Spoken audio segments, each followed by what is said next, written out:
8 minutes? You know what? Let's watch a Mr. Derek Taylor video. 5 predictions for Linux and FOSS in 2025.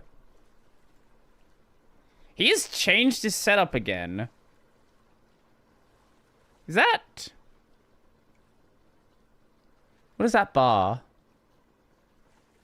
Is that awesome bar? I don't know what bar is. It definitely looks similar to a bar I've had before, though. So we're coming... So is the game still open? The game's still open. That's why I was hearing noise.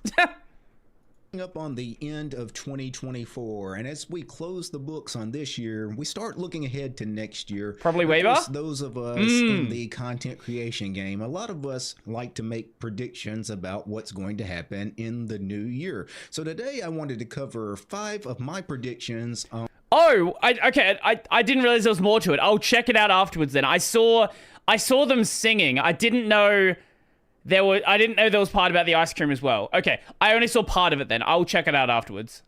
On things that are going to happen in the Linux community and just the broader free and open source software community. Because there was a different clip of it. 2025. Now, note that these 5 predictions of mine, I will say that as I take a look at them now, I recognize that all of these are somewhat controversial, as in that people are going to have differing opinions on whether these predictions of mine are positive or negative, because depending on what side of the fence you are, you might see some of these as a good thing if they do come to pass, or you might see some of these things as very negative if they actually do come to pass. Prediction number 1, I think everybody wants to make predictions about Linux desktop market share in 2025. And obviously, I always think the desktop market share is...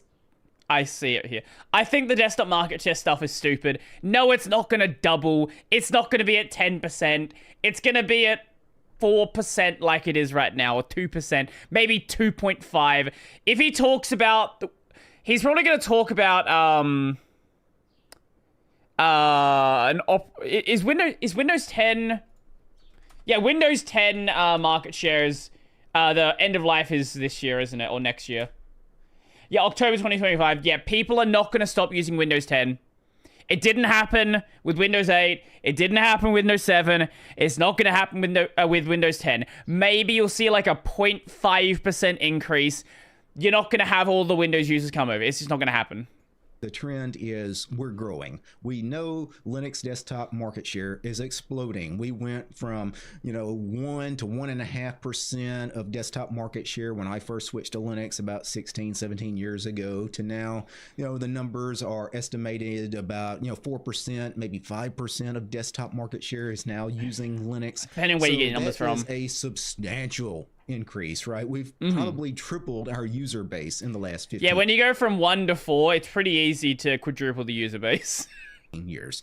And a lot of that growth really came in just the last, say, 2 years or so. I think the rise of the Steam Deck really helped push us forward a little bit. I think what I think actually can convince a lot of people to switch over? When Valve releases SteamOS, not because SteamOS matters, but because every single fucking tech channel is going to talk about how great SteamOS is and how you should run SteamOS on your hardware. That, I think, could legitimately get people to try out Linux. Even though the reasoning is fucking stupid, I think it's going to happen. Because you know it's going to happen, right? Like, when SteamOS comes out, like, every channel is going to have a video. Is SteamOS the best way to play video games? SteamOS, double FPS! SteamOS, the future of gaming? We know the video is going to happen. And you know what? I'm going to make this... Also, those new Steam machines very interesting. I want to see what happens with those as well. This insane growth that we're seeing is going to continue in 2025. I see no signs of it stopping. Really, all signs point to go as far as people adopting Linux. Windows is not getting any better, right? It's getting worse as far as some of the shenanigans that go on with Microsoft and Windows. Apple, not everybody wants to be locked into that wall. The thing about operating systems, I've talked about this before, is people don't install operating systems. If you live in the bubble of, like, gamers and the bubble of Linux people, yeah, you build computers, you install operating systems, but people don't install operating systems. Most people buy computers. Most people treat their computer like an appliance, and most people have no idea how to fix their fridge. Most people have no idea how to fix their computer. Valve carried Linux gaming 100%. If I remember correctly, they hired the guy who made DXVK after he made DXVK. Yes, hired the guy who made DXVK and also the one who made the part for the DirectX 9 stuff. I'm blanking on the name of the project, but Joshua Ashton's project. That is Mac OS. So I think Linux is just going to keep gaining market share. I could see us possibly getting all the way to the 10. Shut up, DT. No, it's not going to happen 10%. No. Maybe I'm delusional, but I think the Steam Machine 2 can nudge it upward once people start using it outside the big picture. I think both SteamOS, so normies have an operating system made by Valve, and the Steam machines do have a big ability to push things forward. I don't think it's going to be 10%, like DT says. Could it be like 5, 6%? Yeah, I think that's very possible. And then as people see it as being like a viable system, maybe in like 5, 10 years it could be 10%, but it's not going to be 10% next year. No. Keep gaining market share. I could see us possibly getting all the way to the 10% mark by the end of 2025. No. That's not insane. Yes, I mean, it is. all we would have to do is double our user base. Yeah, all you would have to do is double the user base. Yeah, that's all we would have to do is double the user base. No, it's not going to happen. It's a lot easier to double when you have 0.5% than when you have 5%. If we're already around 5%, we just have to double it in 2025. Just double it. We've essentially doubled it in the last year or two anyway. We've already kind of been on that pace. And if we get to that magical 10% number, well, now we're starting to rival what the Mac OS market share is. And I think that will be a real turning point with Linux going forward, should we hit that number. And again, I know not everybody sees Linux becoming more popular as a good thing. I definitely hear this from a lot of people. A lot of people say like, oh, I don't want Linux to be mainstream. And there's always going to be distros that are niche, right? But I do not see any possible way that Linux being more popular is a bad thing. Just don't interact with people that you don't like. I said because the Steam Deck is hard to treat as a PC due to being a handheld. Yeah, using it like it's basically like a touchscreen PC, which is not the way that most people want to use a computer. Yes, you can plug a keyboard into it, but like you're right, it's a handheld device. A gaming box plugged into the wall would be easy to treat as a PC. 100%. I completely agree. Me, I think it's a positive. Prediction number 2, again, another controversial one. Everybody's going to have a different reaction to this, but maybe I should make one of these videos and just say like completely bullshit. Just make shit up. Immutable distributions are going to become more and more prevalent. You're going to see a lot more immutable Linux desktop distributions, including some of the old guard, some of the OG distros. You're going to see distros like Arch and Debian, things like that. Ubuntu, of course, is kind of experimenting with this already. We're going to see a lot more distributions adopt that immutable model. No, there's zero reason for Arch to do it. It does not make it. The Arch model would not function with an immutable distro. I completely disagree. I do think there's a possibility you might see something from like a Catchy OS or a Pop OS, something like that, where they are supposed to be pre-configured out of the box. But the idea with Arch is a clean slate. Manjaro, maybe. I could grant you Manjaro, but Arch, definitely not. Now, is that a positive thing for me? I don't mind it so much. I don't necessarily see it as a positive or a negative. I just think it is the evolution of desktop computing. I know some people really hate immutable distributions for whatever reason. I don't have those kinds of... They are not suitable for a lot of use cases. That's just the simple fact of the matter. Men joke. Men joke. Manjano. No, so immutable systems make a lot of sense for... It makes a lot of sense for utility devices, I think is a good way to put it. So, if we're talking about like a office computer, an immutable system makes a lot of sense. It makes it really easy to deploy something if you have a custom image. It also makes a lot of sense when we're talking about devices like the Steam Deck, where you're not intended to use it as a computer. You can, obviously, but the main function is using it as this Linux-powered gaming device. But it is completely useless for people who want to get, like, if you want to use it as a general-purpose computer, it's just not what most people are looking for. And that's okay. If it fits what you're doing, fine, go ahead. But for most people, it's just not viable. And what you end up needing to do is basically recreate the idea of a non-immutable system on top of it to get something that functions like a person would expect. This is how you get things like DistroBox. And DistroBox is great, but DistroBox is a band-aid to the lack of applications on things like FlatHub.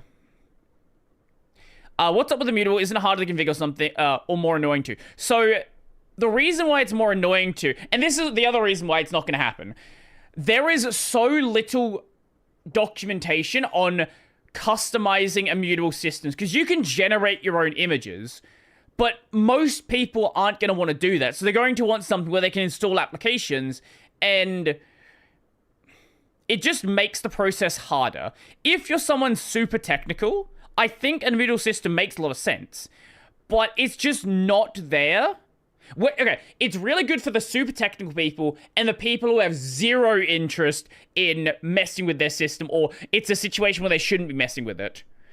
But for that middle, it's just not at all viable. And that's okay. It doesn't need to be the only thing we have. We're still going to have the traditional distros, and they're not going to go away. Hang-ups. So for me, this is just an observation. I just see this as the trend, and I'm okay with it. Prediction number 3, I see much more AI integration being put into our Linux distribution. Yeah, this is something that that Fedora has talked about. They've done like a survey on it. Different distros have done surveys on it. I would be very surprised if we don't start seeing optional modules or optional, like, fully endorsed plugins for this tooling.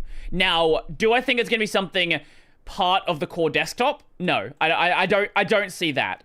But I would be very surprised if we don't start seeing more, even if not officially endorsed plugins, well-made plugins. And especially, I genuinely think an optional checkbox that installs an AI assistant that can ask, you can ask questions about Linux will be helpful to many. Yeah, I think that's a possibility. I think that's possible. I don't see it as like, I don't see it as being like, you know, a Siri or a Cortana where you just get it by default and it's annoying to get rid of. Like, it's not going to be like, it's not going to be tied into the core system, but you could have a GNOME extension that does it, and that's like officially endorsed by GNOME. GNOME I really doubt, because a lot of GNOME people don't like it, but possibly from some of the others. Our Linux desktop environments, especially the major ones, and we're talking about GNOME and KDE especially, we're going to see much more AI integration. We're going to see built-in chat assistants. So you're going to see things like Cortana or Siri, you know, for those that are familiar with those tools. We're going to have stuff like that in GNOME and KDE. We're going to have Chat GPT, you know, or open source alternatives like Olama. We're going to have all of that stuff built into our desktop environments and window managers. We may even see window managers. Tools, you know, generative AI stuff like image generation and video generation, and tools like, for example, Kdenlive. If you want to automatically have AI, I would look. Kdenlive needs to just fix their core application. I don't think they need to touch AI yet. just generate an audio clip or a video clip or image for you. Maybe you can do that right there in your video editor or your image. No, what it's going to tell you to do is it's going to tell you to run that command to delete the French language package. Editor. Maybe GIMP will start implementing some of these AI tools. No, GIMP definitely won't. I mean, that's a given. You're not stopping that. Will we get all of that stuff as early as 2025? Possibly. Number 4 of my predictions. I really doubt it. You're going to have... There's a lot of pushback in the FOSS world for it. I do not see any first-party support for it happening anytime soon. There are definitely projects that are more favorable. Obviously, Brave has the AI system. But the general, like, open FOSS world, I extremely doubt would just have a sudden change of emotion on this. You're going to have, like, people might try to make merge requests, but they're going to get blocked by people in the project. It's probably the most controversial one, and this one people will be divided, especially on this one as far as whether it's a positive or negative. But I see much more corporate influence and less community influence in the Linux world and the free and I doubt you're gonna have less community influence. That I disagree with. I do agree that there is going to be more corporate influence. This is the direction we're going. Valve obviously is getting a lot of, like, they're putting forward a lot of stuff, but you're not seeing less people getting involved. Like, that's, no, I completely disagree with that.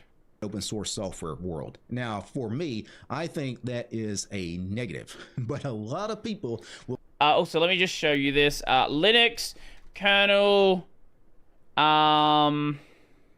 commits by company.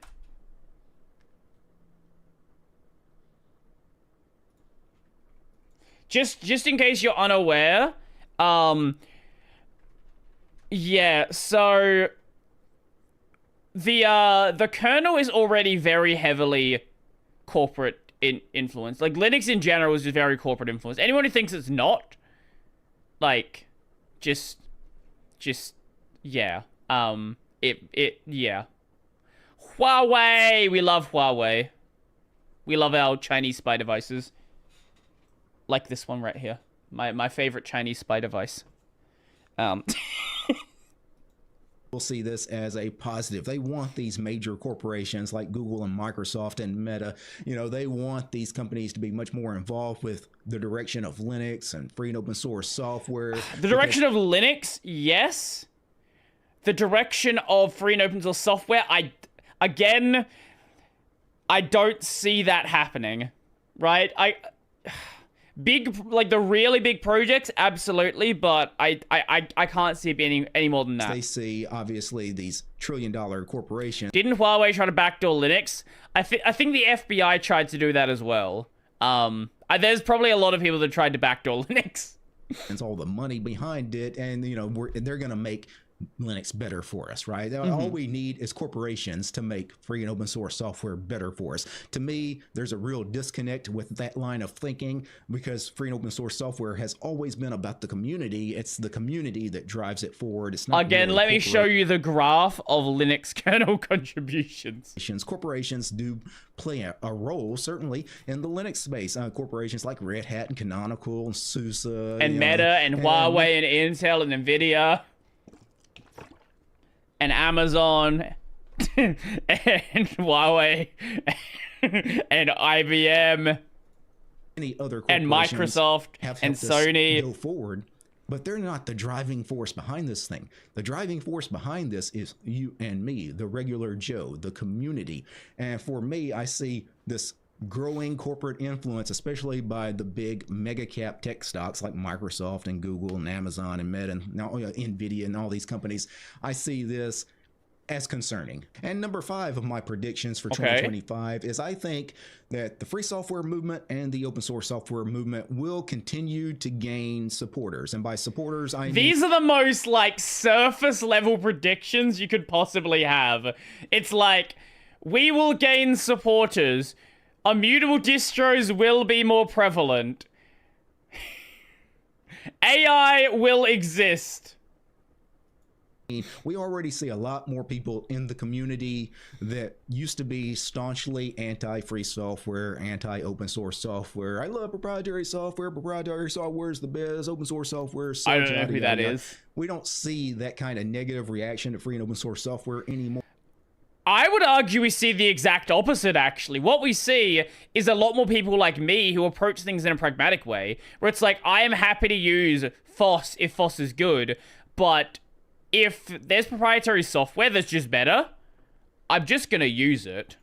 And that's going to continue. The community is going to continue opening up to free and open source software, and especially corporations. Again, all the big mega cap tech stocks, they all adopt open source stuff now, right? The reason why they do so is firstly, developers like open source stuff because it makes their life a million times easier. Secondly, you can outsource your QA and you can outsource your development. Those are the reasons. All on the open source bandwagon. We're going to continue to see this snowball grow, and I think that's great, right? I think that is a positive, because I do think You know, when I talk about the negative corporate influence on free and open source software, I do think that we in the community can kind of keep them in check if we have a large enough community that supports I'll use FOSS exclusively until I want to play Yakuza. the free and open source software ecosystem. So for me, I see this as a positive. And again, on all 5 of the points I made on this video, I know there will be some people that see things differently. Some of the things I thought were positive, you'll see as negative. Some of the things I see as negative, you'll see as positive. Which one of us is right? Who knows? Me. But, you know, 2025 I'm right. I'm always right. On us here in just a couple of weeks, and I guess we'll see. And in case I don't get a chance to tell you this before the holidays, guys, Merry Christmas and Happy New Year. And DT's bold. Peace. That was fun. I disagree with a lot of the predictions he made, and I think that a lot of them... I hope you're... Yeah, he's not right. Wait, 387k subs. What the fuck is this channel? How do you have 387k subs with... Wait, what? How do you have 387k subs with your top video being 63k views? Okay, sure. Maybe people that like tutorials subscribe very quickly. I don't know. Let's go to newest. Bleh, we need less AI, not more. No more AI, please. Merry Christmas. Because people are stupid, this is why. Linux is self-destructing. Maybe explain what immutable is. Do one thing, do it well. This is not the Unix philosophy.